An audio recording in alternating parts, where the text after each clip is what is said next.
खैर यहाँ के भैया नहीं थे, आप लोग ये मत सोचिएगा कि कमसारे के वो भैया थे, वो दूसरे जगह के भैया थे, है ना। खैर कमसारे वाले तो भाई बड़े कर्मठी हैं, और हम देखते हैं अगले वर्ष तो थे ही जग में, देखिए कि वहाँ युवा वृद्ध बाल सभी लोग जो है, सभी लोगों का अटूट प्रेम रहता है कथा श्रवण करने के लिए, और कथा में सभी लोग बैठते भी हैं, यहाँ भी बैठते, लेकिन जितने हैं पंडाल फुल है। हाँ, तो हम लोग कथा में कल कहाँ तक पहुंचे थे जी? सुखदेव भगवान का जन्म। सूत जी महाराज कहते हैं कि इस प्रकार से मेरे पूज्य श्री गुरुदेव भगवान का जन्म हुआ, और जब मेरे पूज्य गुरुदेव भगवान का जन्म हुआ तो उनके पिता महाराज श्री वेदव्यास पीछे पीछे हा पुत्र कह करके जा रहे हैं। ऐसे हमारे पूज्य श्री गुरुदेव भगवान हैं कि वो पीछे पीछे जा रहे हैं, लेकिन वो लौटकर नहीं आ रहे हैं। महाराज जब जाकर के जंगल में पहुंचे तो जंगल में उन्होंने देखा कि एक बड़ा सा सरोवर है, उस सरोवर में कुछ युवतियां स्नान कर रही हैं। उनका 12 वर्ष का पुत्र जो कि नग्न अवस्था में वो सीधे जा रहा है, स्नान कर रही युवतियों को उस युवा पुत्र से शर्म नहीं आया, लेकिन जब ये महाराज वेदव्यास जाकर के वहां पहुंचे तो उन लोगों को शर्म आ गया, वो अपने शरीर को छुपाना प्रारंभ कर दिया।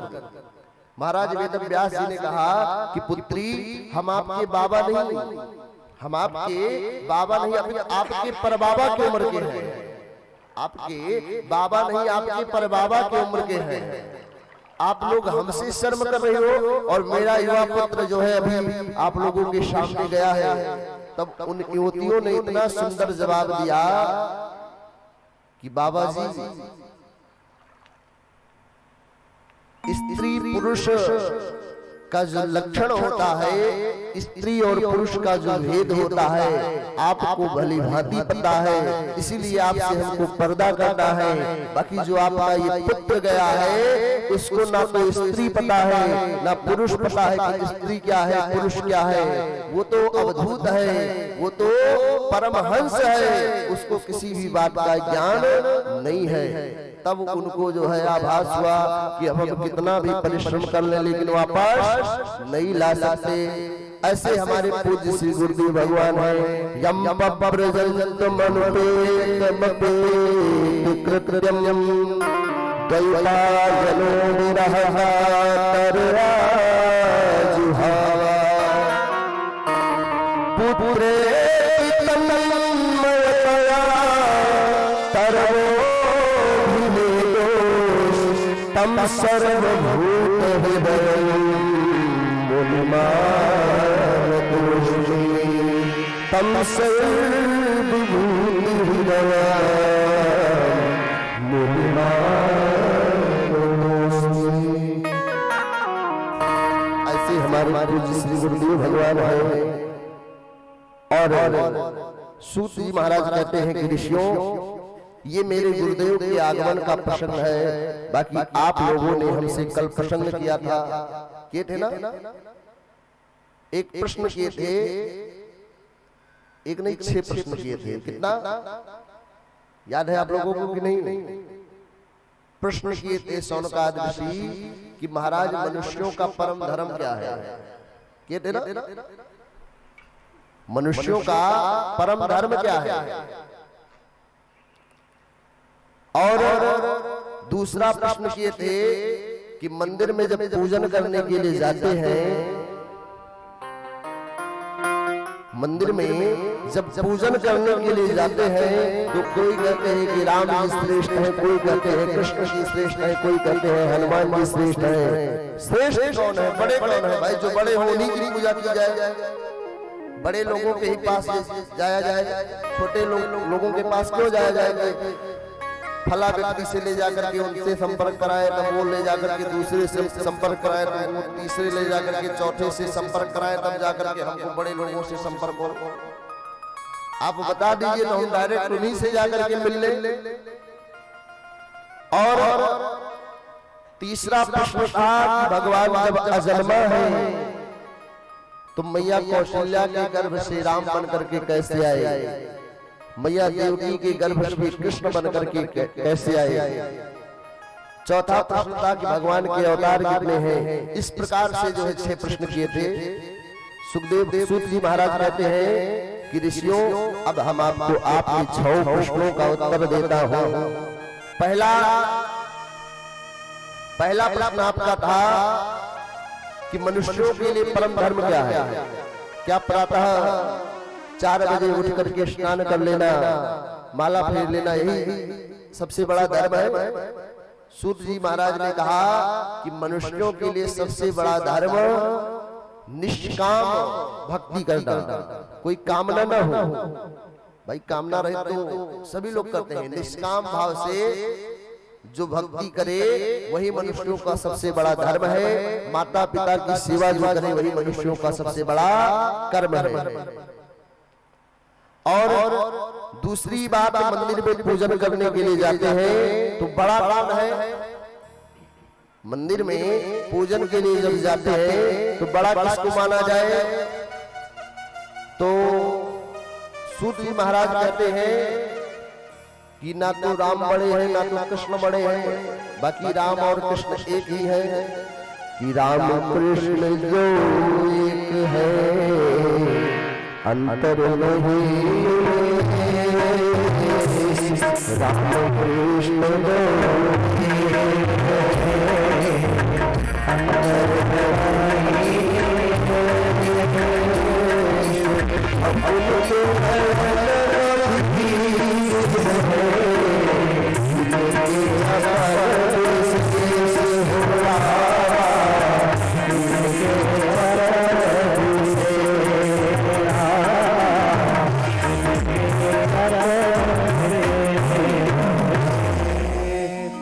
ना राम जी बड़े हैं ना कृष्ण जी बड़े हैं, ना शिव जी बड़े हैं ना ब्रह्मा जी ना हनुमान जी, अपितु जिसके चरणों में आपकी श्रद्धा हो वो सबसे बड़े हैं। जो आपके इष्ट देवता हो वो सबसे बड़े हैं।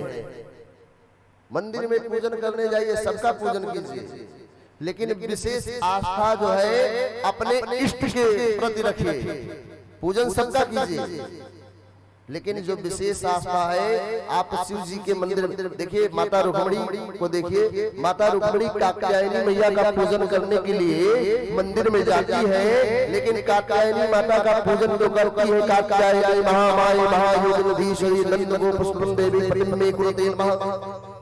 कात्यायनी माता का पूजन करती है, लेकिन कात्यायनी माता का पूजन करती है, कात्यायनी माता के उस प्रतिमा में भगवान श्री कृष्ण का दर्शन करती है, जिसका परिणाम होता है कि साक्षात भगवान श्री कृष्ण आकर के मैया के हाथों को पकड़ करके उनको अपने साथ लेकर के चले जाते हैं। अनन्या चिंतयन्तो मां मे जनः प्रपासते तेषां दिव्यभूतानां योगक्षेम वहम्यहम्।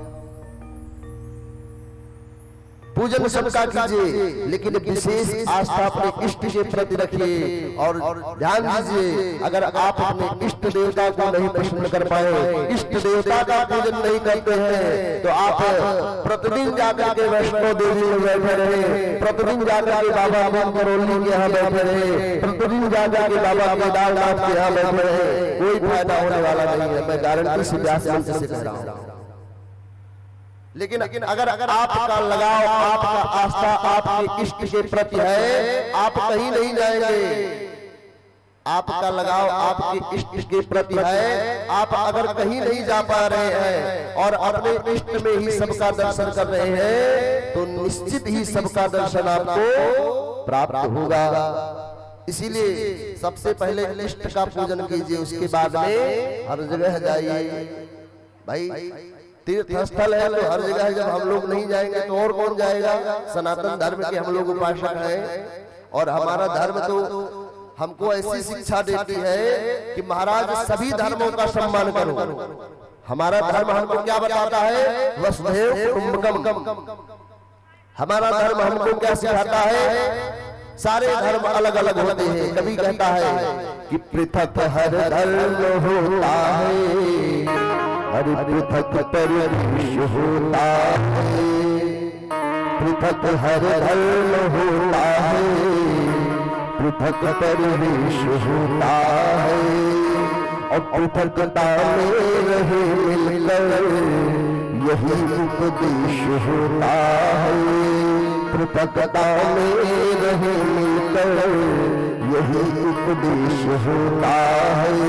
अरे कहाँ रहे हिंदू और मुस्लिम सिख ईसाई, जहाँ रहे हिंदू और मुस्लिम सिख ईसाई, जो समझे इसको वरना उसी का देश होता है, जो समझे राष्ट्र को वरना उसी का राष्ट्र होता है, जो समझे गाँव को अपना उसी का गाँव होता है। तो हमारा धर्म तो हमको सिखाता है, पृथक माने होता है अलग अलग। अलग हर धर्म होते हैं, हर धर्मों का पहनावा, हर धर्मों का परिवेश भी अलग होता है।